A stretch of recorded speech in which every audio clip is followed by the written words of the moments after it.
I want to talk about the operational code concept in Soviet studies, devised by Nathan Leitis, um, uh, which also applies to Soviet, post-Soviet studies in important ways, but not in every way.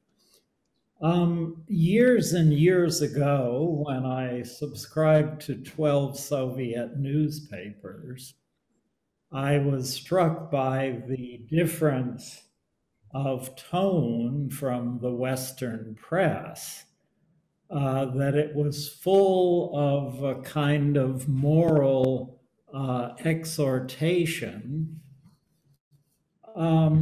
which somebody might call ideology, but it was not Marxism. In fact, Marxism is taken for granted in most Soviet discussions, except very specialized books like Glazerman and Kirsanev in the Brezhnev era, which no one read.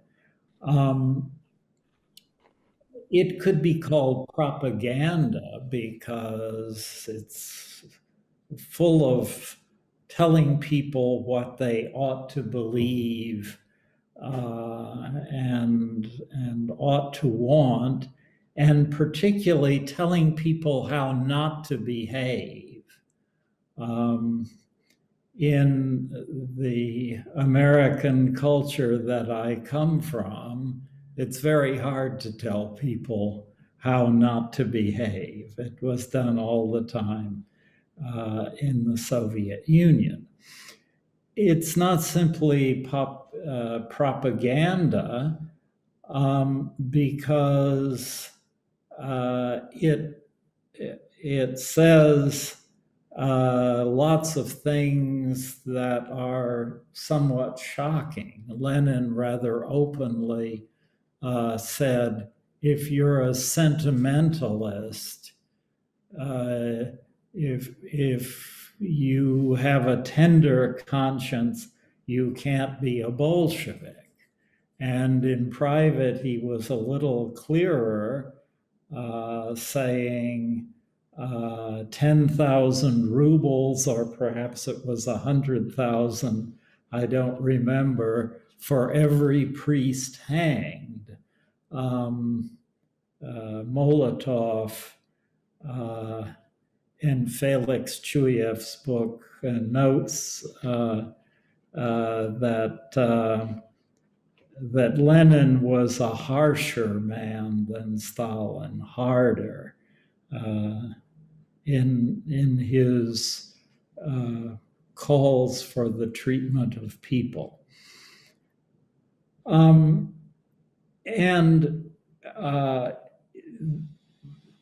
All this stuff that I'm talking about, which at one time I called the style of Soviet bureaucratic politics, is not just wishful thinking, as I argued.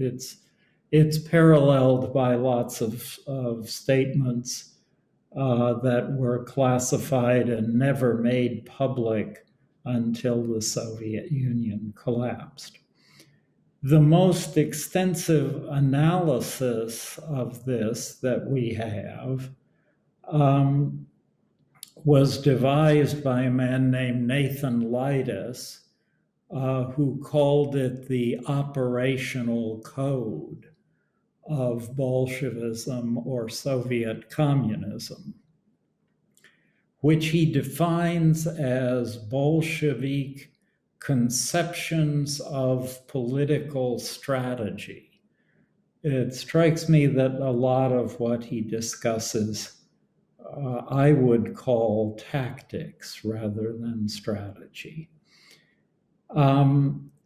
And Leitis' analysis of this, particularly in his most fundamental book, A Study of Bolshevism, published in 1953,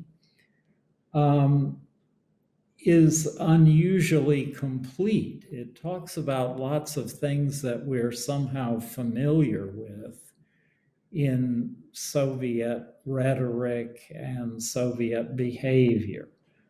The denial of accidents, the irrelevance of personal morality, personal salvation by dedication to the party, as we saw it in Bukharin's confession at the Third Moscow trial in 1938, correctness of the party line, the danger of excitement, the danger of procrastination, delay, the danger of betrayal, the danger of breaking discipline, the requirement of violence, the world against the party,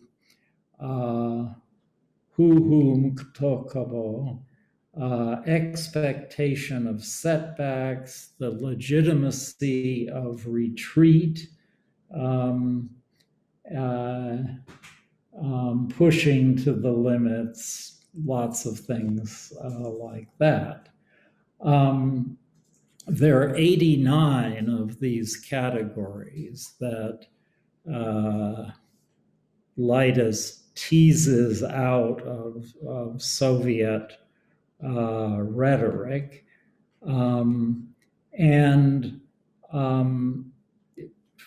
He analyzes them in 639 pages with 2,595 footnotes, many of which are actually more interesting and intriguing than the text.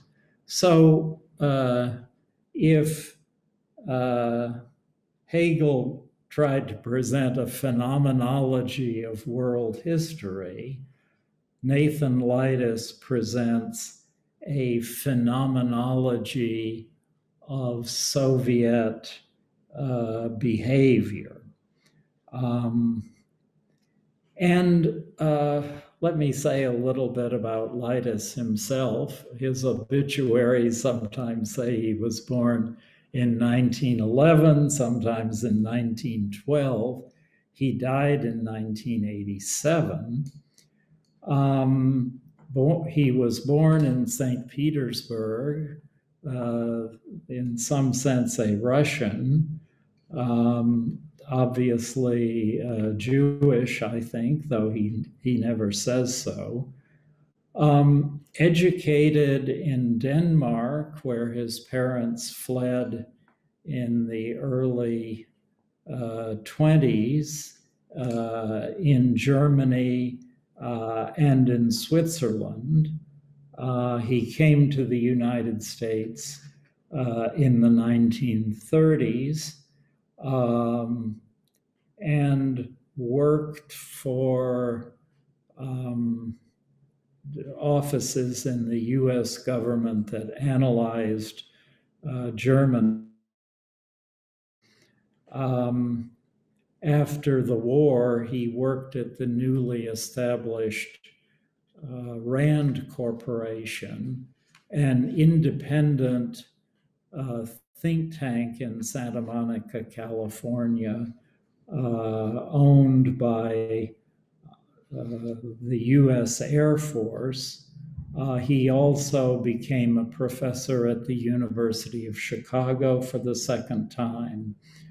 Wrote about Nazi and Soviet politics, about psychoanalysis, about the movies, about Michelangelo, about French politics, and he wrote these works in German, French, and English.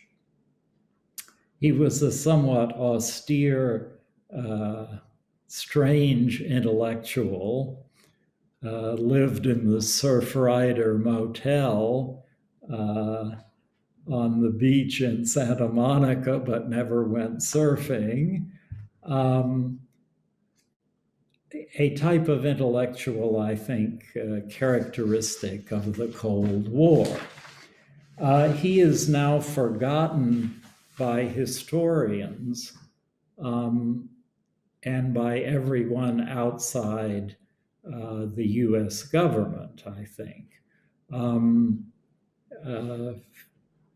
Stephen Kotkin's huge and in many ways very impressive biography of Stalin never mentions him, and he doesn't appear in the bibliography. In 2007, there appeared a book by Levitt and Novikov, Times of Trouble, which was called the first book on violence in Russia. But actually, Leitis talks about that a great deal. Already in 1969, Professor Alexander George at Stanford, who was very appreciative of Leitis's work, called it a neglected approach. And as a result of that article, something called operational code analysis continues. It's been applied to de Gaulle, John Foster Dulles, the American Secretary of State under Eisenhower, Duterte, Erdogan, lots of people like that. But with a big, big change. Leitis implies that his operational code is characteristic of Soviet communism. Though he also considers the possibility that it is a subset of totalitarian operational codes, but he never did the work to show that. I think from the little I know about fascist Germany and Italy, that's somewhat doubtful. But it is not characteristic of all political systems, the kind of thing he analyzes. When I went to work in the State Department in early 1981, I was astonished to find that there was nothing like military doctrine in the American State Department. That the thing that's taught to Army and Navy and Air Force officers about how they can react in a similar way in different situations. The Foreign Service Institute, which instructs every American Foreign Service officer before he goes abroad, doesn't teach anything like that, though they teach geography and culture of foreign countries, and I have lectured there and so forth. And most of what Leitis talked about disappeared in 1991. Not all of it, which I will return to. There is a reason, I think, not really discussed by Leitis,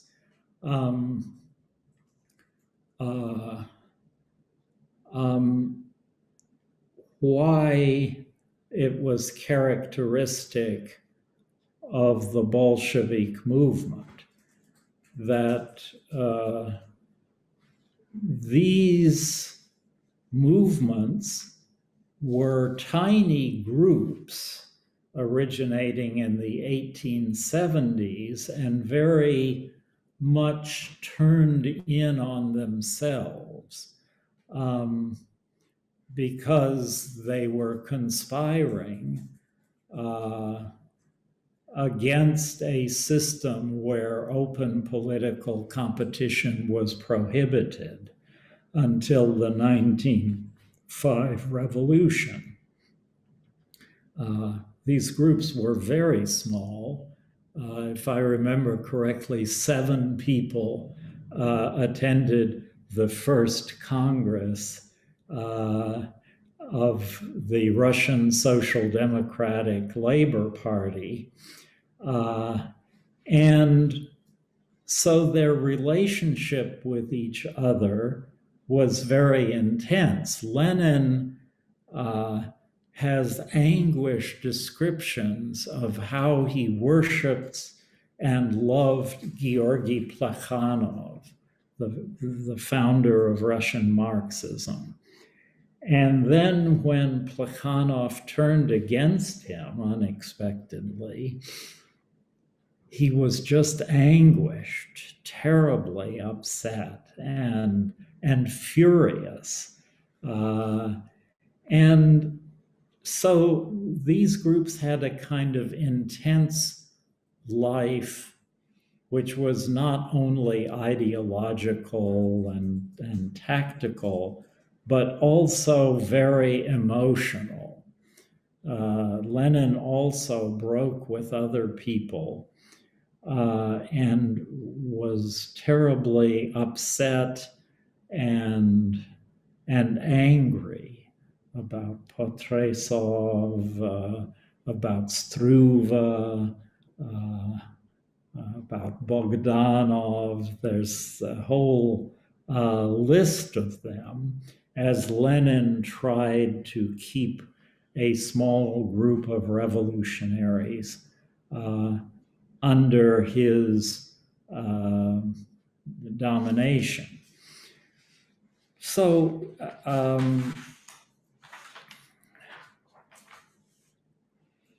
Leida's analysis has reminded me for years of another product of the Cold War, which is the monster movie. And you could probably find some of these on Ajaranet, which seems to have every movie ever made almost for free.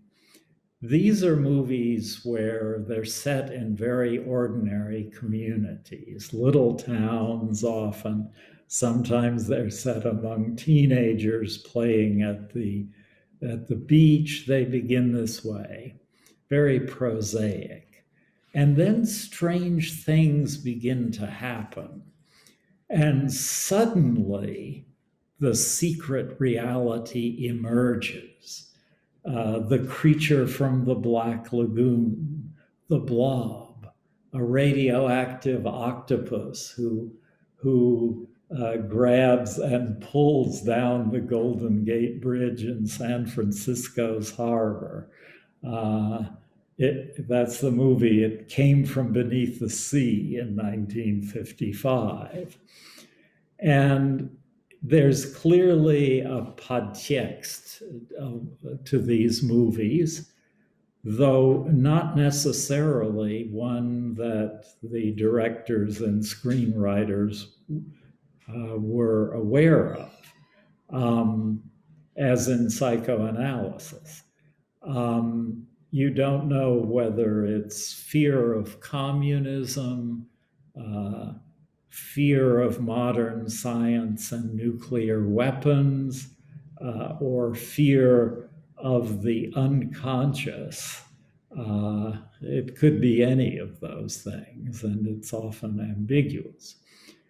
So what these things have in common, and Cold War scholarship often had and shared with them, is the sense that there is a secret which it requires tremendous independence of mind, freedom of thinking and ingenuity to figure out what the secret is. And that first happened with fascism in books like Franz Neumann.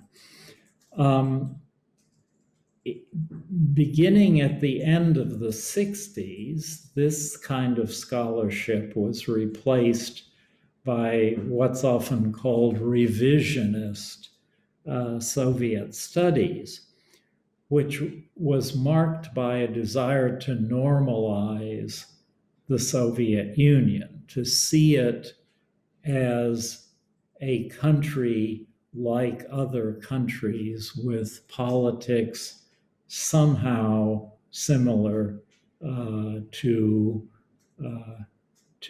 other politics. Arch Getty, a writer about Stalin's terror, who now is a professor at UCLA, is a powerful example of this. He says in his books, The Origin of the Great Purges, Stalin was an executive. Reality forced him to delegate most authority to his subordinates, implying Stalin was, in the most important sense, like President Eisenhower or the president of American Telephone and Telegraph or U.S. Steel. In other words, there is no secret, which was a big change in American and Western European psychology.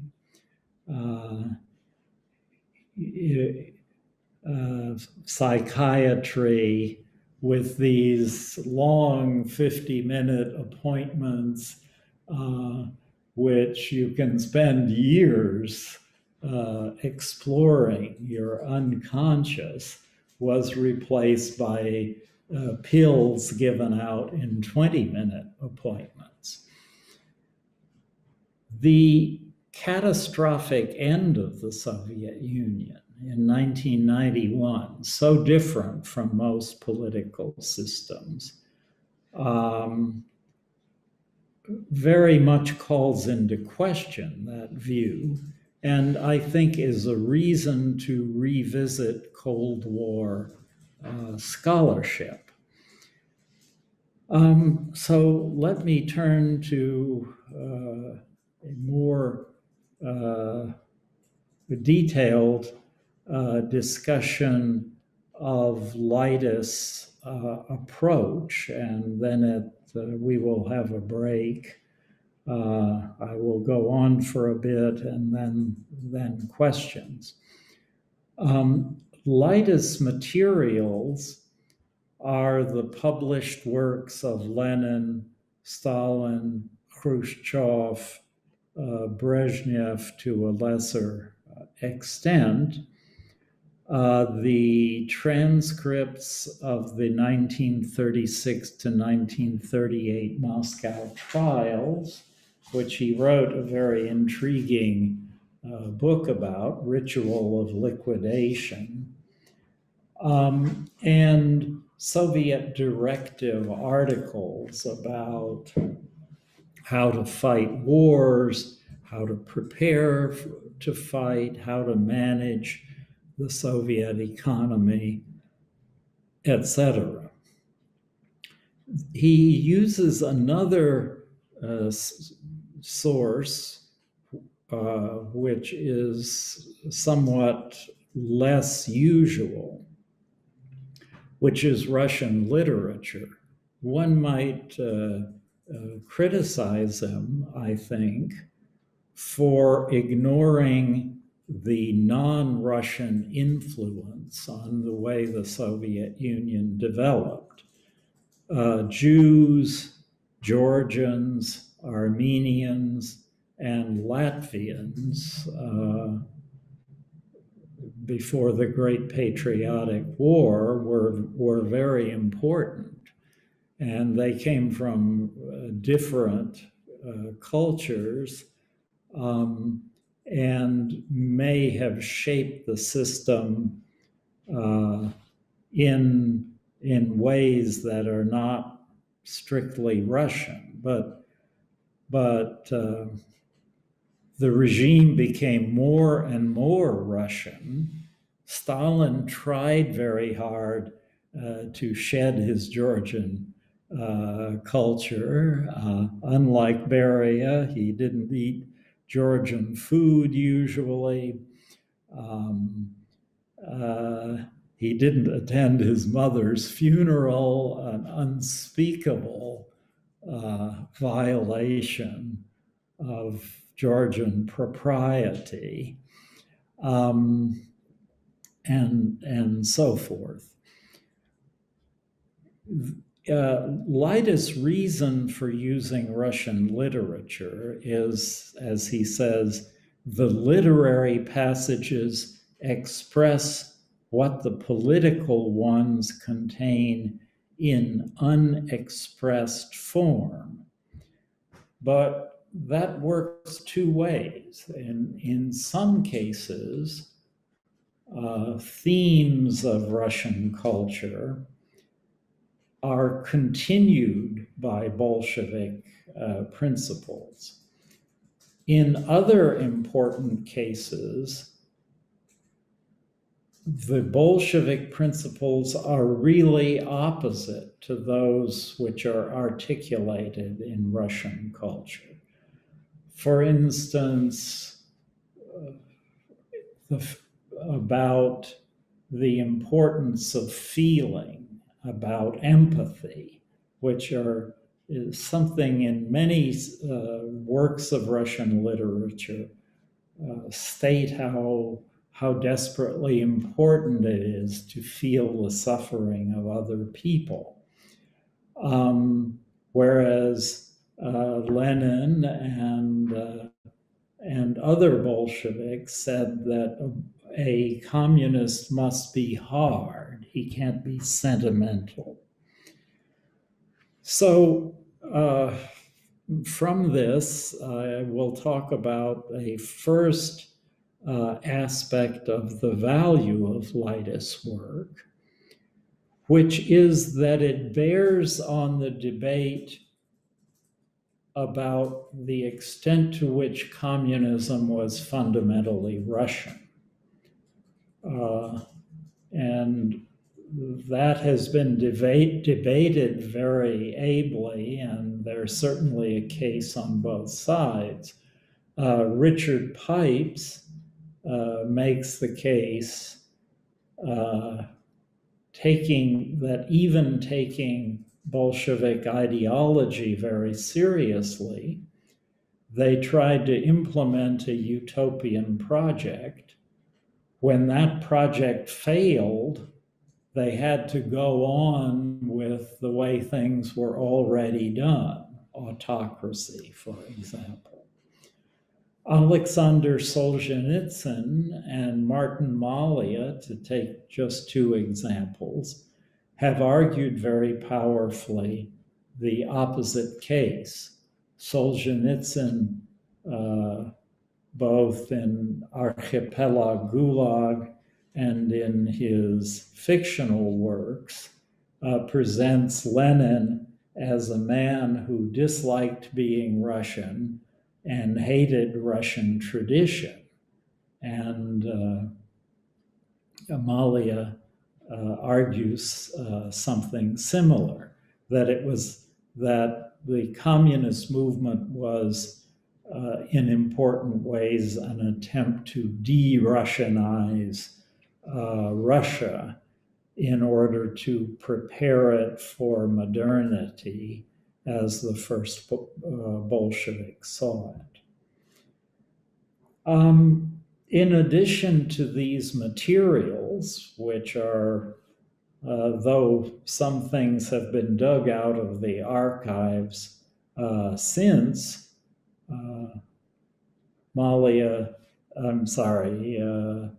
Leitis claims to have read everything that Lenin and Stalin wrote that was published, and the book is very, very complete in that way.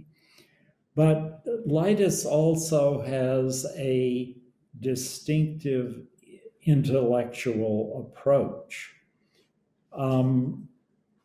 He has the most striking thing, which some people noticed and objected to, is the idea that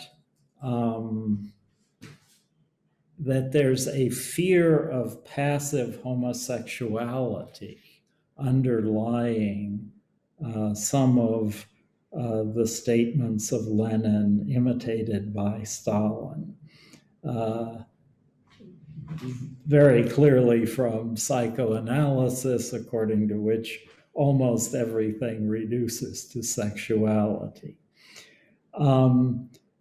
In footnotes, Leitis takes very seriously the idea that Russian character or feelings comes from the swaddling or tightly wrapping newborn babies, which is kind of funny, having had a baby in the 1980s. We were once again told the baby needs to be swaddled, whereas in the time when Jeffrey Gorer wrote about Russia after the war, that was seen as an unspeakable violation of the baby's personality and results in both a desire to be rigid and a desire to lash out against the outside world. I'm not at all sure this is correct. And Leitis harps on what he calls the Soviet horror of death. I've somehow lost David for a moment, but are other people still on? Yes, we are here. Okay, very good. A second thing that may have led some people to reject Leitis is that he's very elusive and does not state many of the views that seem to underlie the book, but as in a late Henry James novel, you have to figure them out for yourself, or in Plato's Republic. And I think people interpreted Leitis wrongly as suggesting that there was a kind of timeless communist essence, which is actually quite unfair. If you read his work attentively, you see that he talks a lot about contradictions in the operational code, and how it changed, for instance, from Lenin to Stalin, less so from Stalin to Khrushchev and Brezhnev.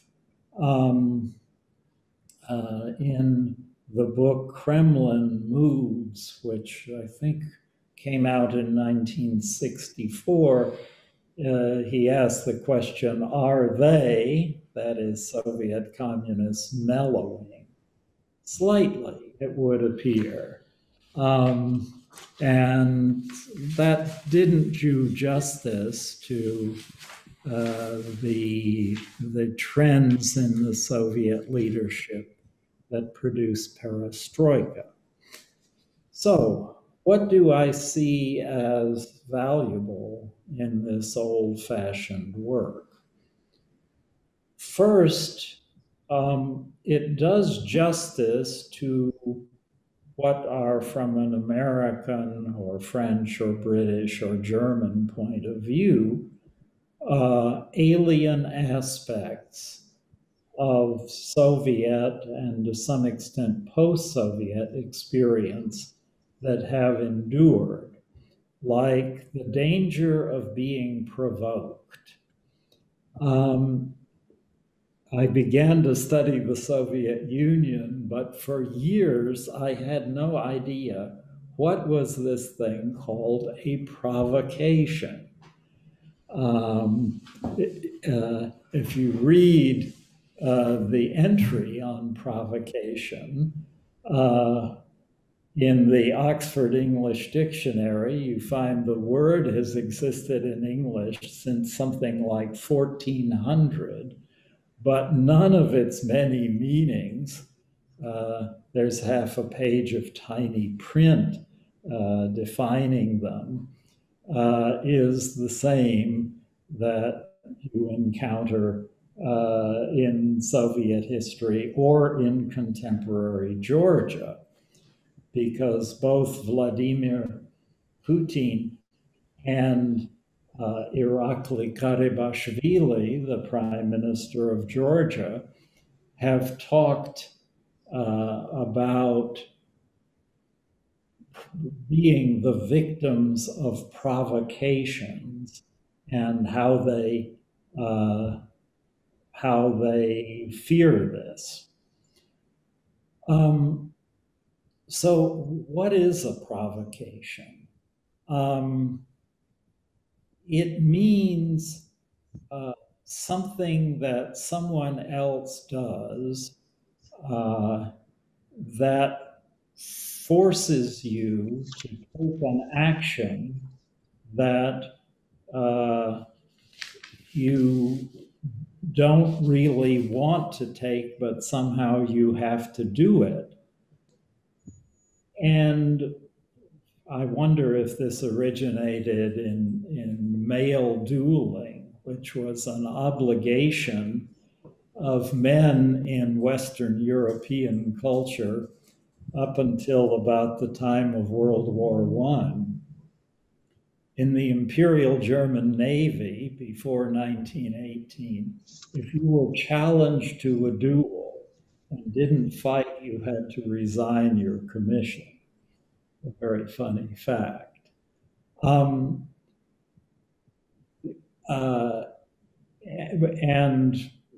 there are lots of examples in Russian literature, like at a big society dinner, Dolokhov in Tolstoy's War and Peace insults Pierre, who is a big, fumbling, confused, though brilliant young man who doesn't belong to this subculture and has no desire to fight people in duels, but Pierre has to do it. So the frightening thing about a provocation is that your action is really controlled by someone else without your knowing it. And it's straight out of the best and most powerful science fiction movie of the Cold War, Invasion of the Body Snatchers, which I recommend very highly, where aliens take over people's bodies. And people think that their wives, husbands, children are their wives, husbands, and children, but actually their bodies have been seized by these aliens who are taking over the planet, and this is all terribly frightening. Now, provocations have a reality in the culture that I emerged from. And you find them very much in dysfunctional families, as they're talked about, that it happens all the time. And reflecting, I'm sure that I have done it, that people do things that are intended to trigger behavior by an estranged spouse, for example, or a child, that will cause them to behave in a way that will put them in the wrong. And that's the essence of a provocation. Why it's so important in international politics is a harder issue. In general, I find Leitus's work very valuable because it does justice to aspects of Soviet behavior that were frightening to outsiders. On the one hand, and to those that show that it's possible to deal with, cope with, even cooperate with the Soviet Union. For example, to begin with the frightening side, Lenin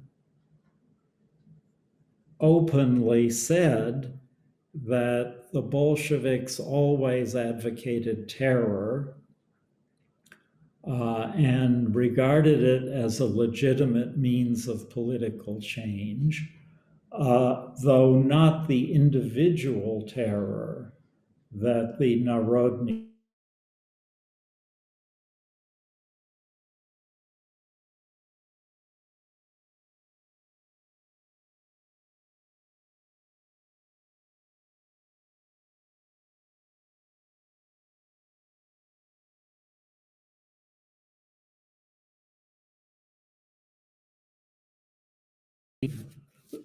that the revolution can proceed without terror, without horror. Another trait of Soviet behavior, which I will give examples of in a moment, was pushing to the limits. What you can get, you get all of it, rather than seeking a kind of comprehensive agreement and state of goodwill. An example which I studied in the State Department, which is quite striking, was in 1970 during the Nixon administration. It was discovered that the Soviet Union was establishing a base for nuclear submarines that could fire nuclear missiles at Cienfuegos in Cuba, which to the Americans seemed to be a violation of the agreement that ended the Cuban Missile Crisis many years earlier. And as the American side found out, and I found out when I was assigned to study this in the State Department, that there never was a comprehensive agreement ending the Cuban Missile Crisis. There was an agreement in principle on the removal of Soviet nuclear weapons from Cuba and the removal of American Thor and Jupiter missiles from Turkey and Italy, which was not public at the time. And they said, this is the agreement in principle. Our delegations to the UN will work out the specifics. The specifics were never worked out.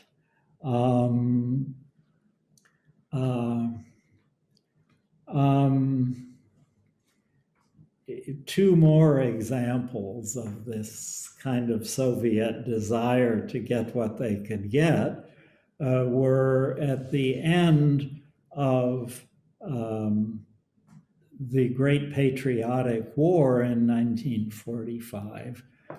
Stalin demanded some kind of control over the Bosphorus and Dardanelles, tried to control northwestern Iran through puppet Azerbaijani and Kurdish regimes, and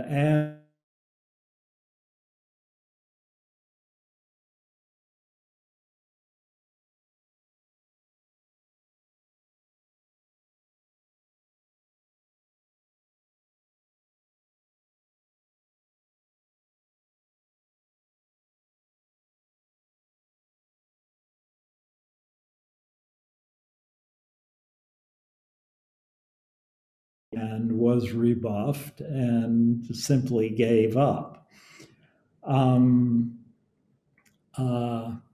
Another was the Russian initiative to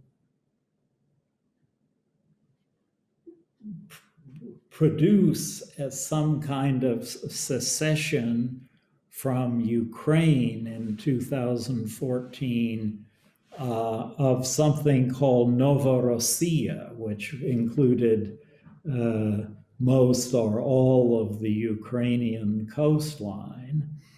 And again, there was bound to be huge opposition to that, and it was just given up in rather short order. The recognition of Abkhazia and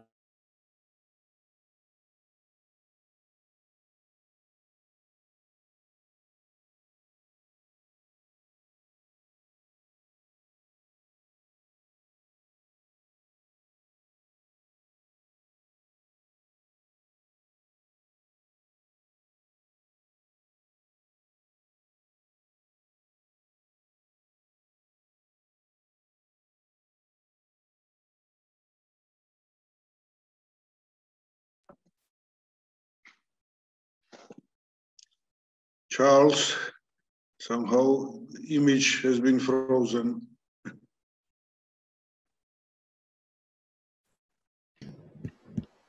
They're warning me about the 40-minute time limit. You're back. Okay, sorry. My apologies. It was frozen on you mentioned Abkhazia, and then we could not hear anything. Yeah, I just said that it was a case where there were lots of reasons why Russia paid a price for recognizing Abkhazia and South Ossetia, but given the very weak Western reaction to the war against Georgia, they were able to do it, so they did it. It's an example in that sense of pushing to the limits. The final example I will give of that is what Leitis calls the danger of being penetrated, which obviously was obsessively displayed in the Moscow trials, where it was said that there had been vast conspiracies all connected, involving almost all of the highest people in the Communist Party, except Stalin, Molotov, and a few people in the second generation of Stalin's followers,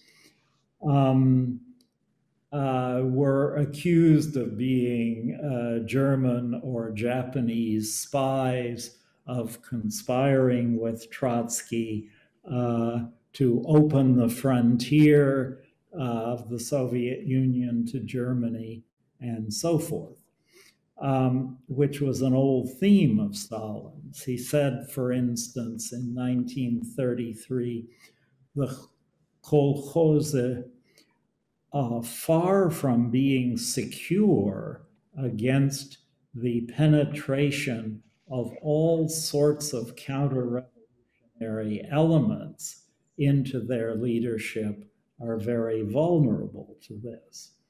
And this is something very vividly illustrated in contemporary Georgia, where I believe there is still going on something called the cartographer's case, which David could describe much better than I can. It's really belongs to Stalinist repertoire of suspicions that two very low-level people working in the Ministry of Interior, handling maps, I mean, just technicians, really, were accused of undermining Georgia's case vis-a-vis Azerbaijan in settling the border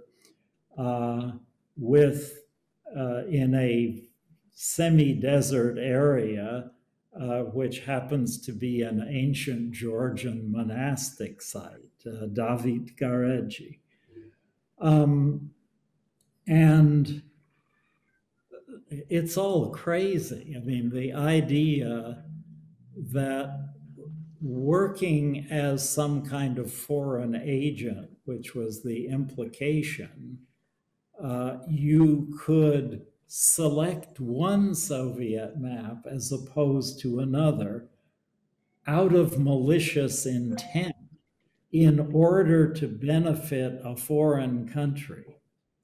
It's totally paranoid, and I'm sure some of you will agree with me, in a direct line with Stalin's suspicions. On the other hand, Leitis emphasizes very correctly the Soviet expectation of setbacks.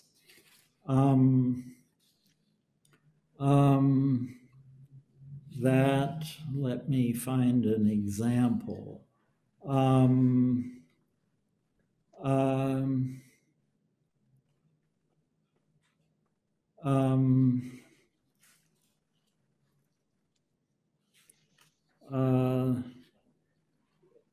Stalin said in 1929, "One must know how to look reality in the face, however disagreeable it may be. God forbid that we be infected by the sickness of fear of truth. Incidentally, the Bolsheviks are distinguished from every other party by the fact that they do not fear the truth. They look the truth in the face, however bitter it may be." And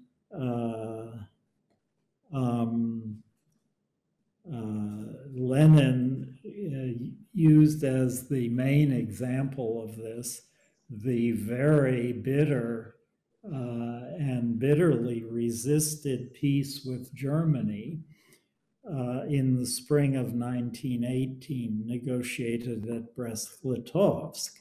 Lenin argued in the Central Committee.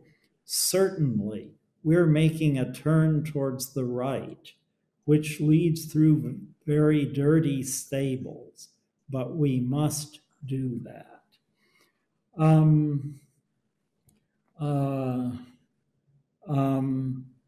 And setbacks must be met with retreats.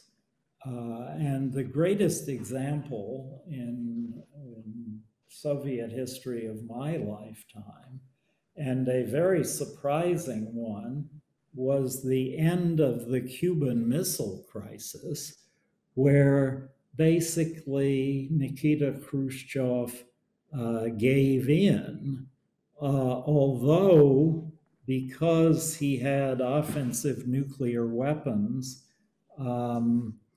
in Cuba, which were very frightening, he was holding much better cards than President Kennedy was. But according to the principle of pushing to the limits, he tried it. He was met with the American blockade, which was a serious problem. So he just gave up. And amazingly, he was not blamed for it by his colleagues, though they had blamed him for almost everything else by November 19 or October 1964, and threw him out of his position as first secretary based on a lot of charges.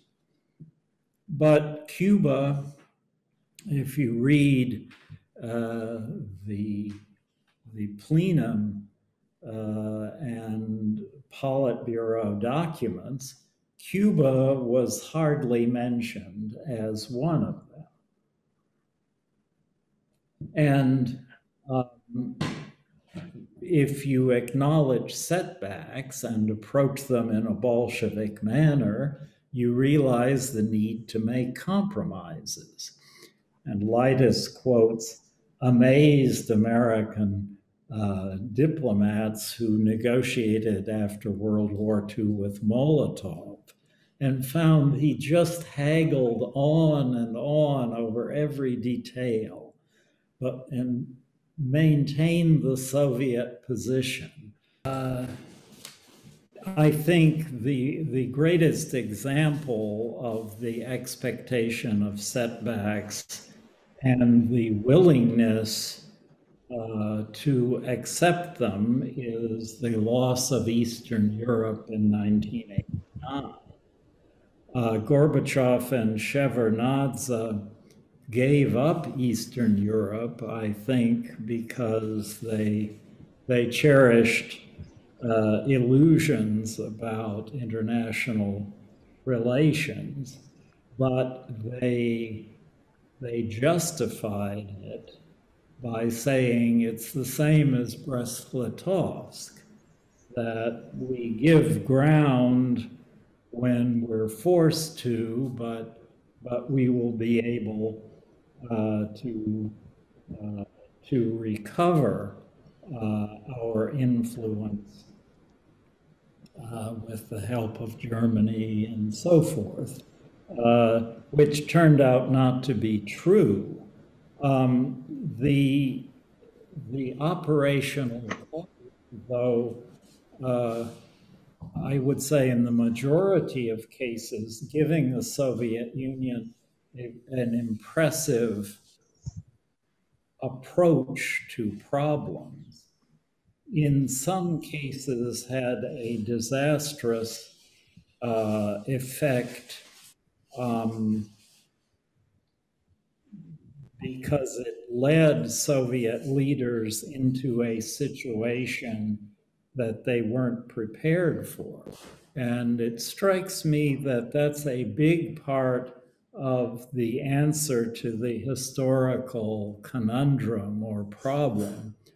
Why in the world, when Stalin had hundreds of pieces of evidence that Nazi Germany was about to attack the Soviet Union in June 1941, why did he not alert the armed forces until a few hours before the attack? And the answers, I think, are the expectation of provocations from Germany and the expectation of German demands which could be negotiated. That because the operational code didn't, because it was designed to deal with situations where there are limits to the possible competition, both in, say, the Bolshevik-Menshevik competition and in the competition with the Imperial Russian government, that was much less savage than the Soviet government. Everyone assumed that after 1905, Stolypin couldn't kill every leftist, though he killed lots of peasants. And so Stalin, though he had very much in mind the danger of annihilation, he didn't think that Hitler would try a real project of utterly destroying the Soviet Union and a lot of its people. Okay, so the operational code doesn't explain all of history. Brezhnev and his colleagues failed to exploit American and NATO weaknesses after the Vietnam War, particularly in the Middle East. And after 1988, major elements of the operational code were abandoned. Now, at the very end, before you ask questions, I'd like to talk about, to me, the most interesting aspect of Leitis' operational code, which is his pointing out certain questions which, in his Henry James manner, he never answered those questions, or at least I don't understand it. One of his 89 sections of explanation of the operational code is called A War of Annihilation, which is the war with the bourgeoisie. And there are lots of parallels in Russian literature.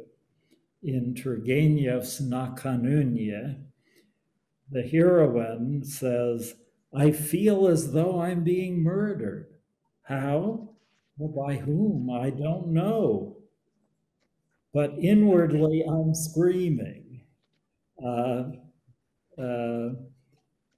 Or Dostoevsky says, "What is liberalism but an attack on the established order of things?"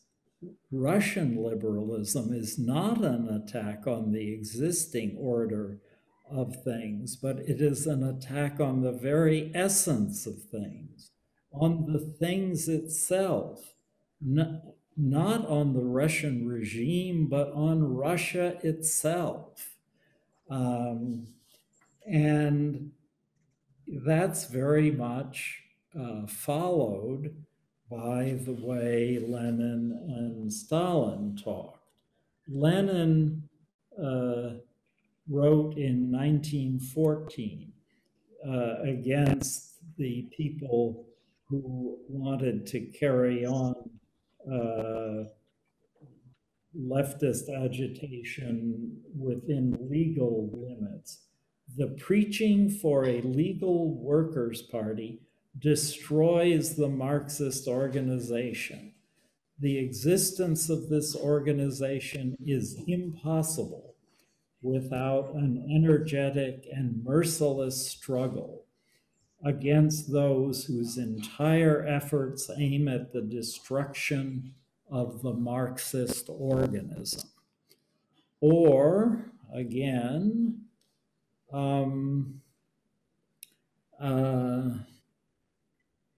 in no West, this was in 1914, in no Western European social democratic party could one find a single resolution of the party directed against people who want to dissolve the party and replace it by a new one. Nowhere in Western Europe is the question raised, which is being raised among us, the question of the existence of the party itself, of the being of the party. So that's something argued by Leitis that turned out to be very prophetic, because in 1991, the Soviet system and most, but not all of its habits was really annihilated. And as I argued in an article in the National Interest in 1993, it was in major ways an act of suicide, and a very prescient cartoon in the magazine Ogonyok wonderfully illustrates that interpretation of perestroika. It shows a